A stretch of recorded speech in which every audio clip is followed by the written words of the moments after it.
Good morning. Please read Ephesians chapter 5, verses 15 to 20, and Matthew 19, 1 to 10. This morning, we're looking at the issue of the referendum that is coming up, Cannabis Legalisation and Control Bill. I thought it might be interesting to start this morning by posing a question. If your answer is yes, I'd like you to go to the left. And if your answer is no, I'd like you to go to the right. Question. Have you ever tried cannabis? Yes or no? Now, before you move, I'm only joking.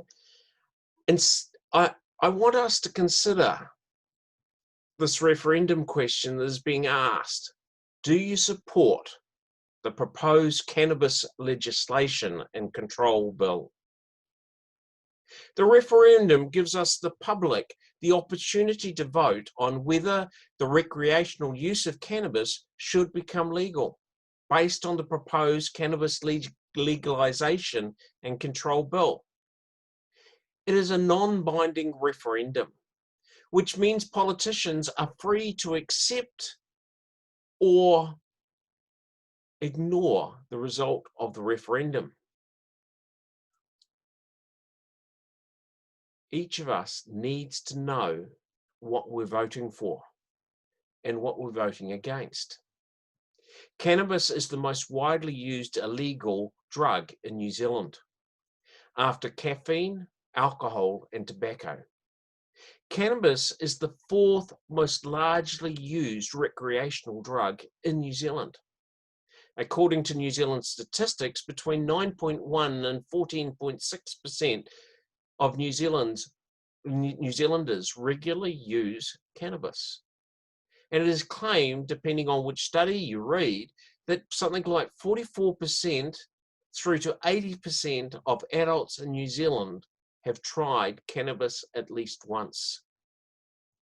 In recent years, there's been a highly public campaign to legalize medical marijuana. I doubt whether any one of us here has not heard of some harrowing story about a child or a terminally ill person, or both, whose lives have been radically improved as a result of access to medical marijuana. As a result of this campaigning, it is now legal in New Zealand to use medical marijuana. There are licenses being issued for the growing and the manufacturing of medical marijuana in New Zealand already. There is millions of dollars being invested in this area. And where there's millions of dollars being invested, they obviously expect millions more to be gained through the revenue of selling medical marijuana. So despite the huge misinformation out there, this referendum is not, I repeat, is not about the right to have access and a use of medical marijuana.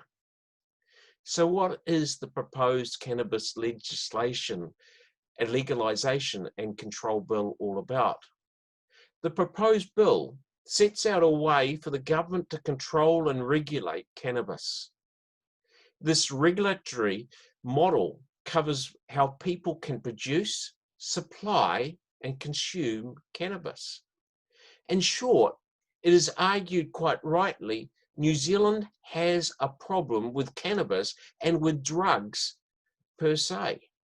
And this bill's main purpose is to reduce the cannabis-related harm to individuals, families, whānau, and communities. Those that support this bill argue that the bill will benefit New Zealanders because, one, it acknowledged that there is a significant percentage of New Zealand population that are already using cannabis. So a law change could bring cannabis issues out into the open. Secondly, a law change and commercial regulation could reduce the illegal black market and the criminal network associated with cannabis trade. Thirdly, at present, criminal convictions for cannabis use are overrepresented by Maori, and they argue that this conviction outweighs the severity of the original offence, as the conviction, once on your record, remains with you for life. And therefore, it could stop you having opportunities in the future because you will have a criminal record. This argument is really about the characterization and the assumption our society can have. For instance, a friend told me about being in Auckland during the Rugby World Cup and how they were regularly approached by others asking them where they could get cannabis because of the way they presented themselves, the way they were dressed, and because of their ethnic background. We would have to be a fool not to notice the disproportionate sentences that white-collar criminals get in relation to other criminals. Those that argue for this legislation say it's time for us to realize that. Number 4, it is argued there is a large black market thriving because of the current situation of it being illegal. If we legalize it, then hopefully the black market will be stamped out, and with commercial production, there will be a better quality available. There will be jobs created and taxes collected, and that could be used for healthcare of those with drug problems. Seems funny, doesn't it? To argue that we should legalize it so we can take taxes so that we could pay for its negative effects. If we step onto the other side and look at for those that argue against the bill, we get these reasons. The first reason we shouldn't legalize cannabis is with cannabis being legal, more people will try it and it will lead to other drugs of use. In other words, they'll experiment with cannabis and then step up to stronger drugs. Secondly, they point to a way studies have shown that cannabis use can severely worsen some mental health conditions such as psychosis, including schizophrenia. As the brain does not stop growing till 25, cannabis is well known to cause and trigger, for those that are under the age of 25, mental illness, which is then with them for the rest of their life. A third reason, cannabis use affects motor performance perception and concentration, therefore affecting school, employment, relationships, and safety in the community, i.e. driving. Drug driving is already significantly affected our road toll statistics. Smoking of any type has risk, increasing lung and cardiovascular risk, oral disease. There is still much more to be learned about the effects of cannabis on adult health, etc., on the development of the unborn child, the effects of adult fertility, and on it goes. In other words, we don't know how much the consumption of cannabis affects our health. Clearly, quickly looking at these for and against points of the legalization of cannabis, there are both good and bad things for us to consider as we think about our vote on the referendum. New Zealand does not operate in a bubble by itself, and therefore we are helpfully able to look at other places that have legalized cannabis and how it's affected them. We have the evidence from the Colorado state in the States. Here, we find cannabis is more visible after the legalization of it. A person described to me how in New Zealand we have shops that have specialty teas where the walls are filled with different types of tea and flavors and things like that. And they say in Colorado, you can go to a cannabis shop and there is displayed all sorts of different cannabis, depending on what strength you want, as well as what flavor you want. There was also an increase of people using the drug once they legalized it in the state. However, they claim, graphs shows that there is an increase of people trying it, but equally there is a good number that drop back after their try, but not right back to the pre-days of it being illegal. In other words, more people end up using the drug. You could argue it's similar to young people's experimentation of alcohol. Yes, it did take away the conviction of people holding cannabis, but it hasn't stopped that targeting of ethnic groups by the law enforcement agencies. In other words, there still remains a disproportionate number of ethnic groups being charged compared to other culture ethnics. There is still a problem with illicit drugs and crime in the state of Colorado. Legislation of cannabis has not been a magic answer to the much deeper issues that lurk in the society, in other words. So having looked at other places that have legalized it, now we need to turn our attention to our own Christian faith and ask, how does this inform us as we get ready to vote? And our reading from Ephesians chapter 5, verse 15 to 20, we find Paul writing to the troubled community.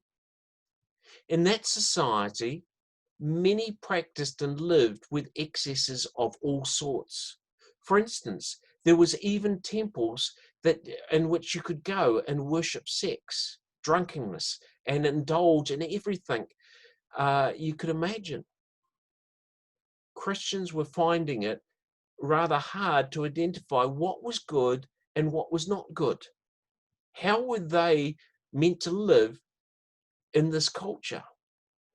Paul's main point as he seeks to answer their question is that the world is God's good creation and that all days are God's gift. That those that want to follow Christ must be careful in the ways that they do and don't use God's creation and its gifts. In this case, he uses the example of wine, saying, don't get drunk on wine. Instead, focus on being filled with the Holy Spirit so that you might not be distracted from knowing and walking in God's way. This can be used to inform us, not only looking at drugs and alcohol, but also in other things in life, like wealth and possessions. Paul urges us to guard against all things that can easily take our focus away from God. To put it bluntly, he's saying avoid being addicted to anything that will take our focus away from God. Be instead focused fully on God. In our second reading from Matthew, we have the Pharisees who come before Jesus and seek to trap him with the question of divorce. They asked Jesus, is it legal for someone to be divorced? Jesus answers yes. Divorce is allowed by God. It is taught by Moses that it is acceptable. And the reason why God allows it is that humans are so weak and fickle, unable to live in the way that God intended. God, knowing that humans get things wrong, allows divorce and embeds rules around it to protect the vulnerable. He doesn't allow it because it's good, but he allows it because we are fickle, and then goes on to protect the vulnerable. Jesus' point is just because something can be legal doesn't mean we should, doesn't mean it's good. We should instead look to what would be God's ideal. What is God's ideal for the use of drugs? As we look at how we vote on this referendum, we need to be asking that question. What is God's ideal? Some of you might have also thought about Paul's letter on whether the Christians should eat of meat that was offered to idols in 1 Corinthians chapter 8. Here Paul says that all things are lawful, but goes on to say that followers need to be careful using that freedom for themselves. It is far more honoring to God for people to restrict their freedom for the common good, but to protect those that might stumble or be hurt from the freedom. Last week, just like last week, we need to think of the themes in the Bible, of the importance of looking after the lost, the least, and the lonely. How can we protect the vulnerable and promote a healthy community for all? As we seek to make up our minds on which way to vote, let us work hard to foster good debate on the issue. Too often, Christians are known for what we are against because we can become polarized. It is important that we show respect and listen well, so we can not only earn the right that we think, the right to talk about what we think, but also why we hold the opinion in the light of what others are saying. In this way, we are showing respect and obeying that second commandment of loving our neighbor. May we help people understand what they are voting for. If it is not if we should or should not have medical cannabis. It is should we liberalize the drug laws as set out in the proposed Cannabis and Legalization and Control Bill.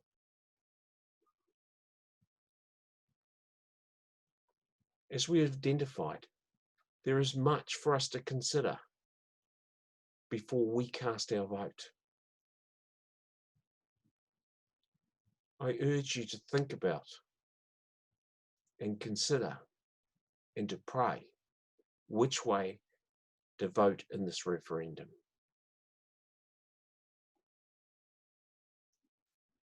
Amen.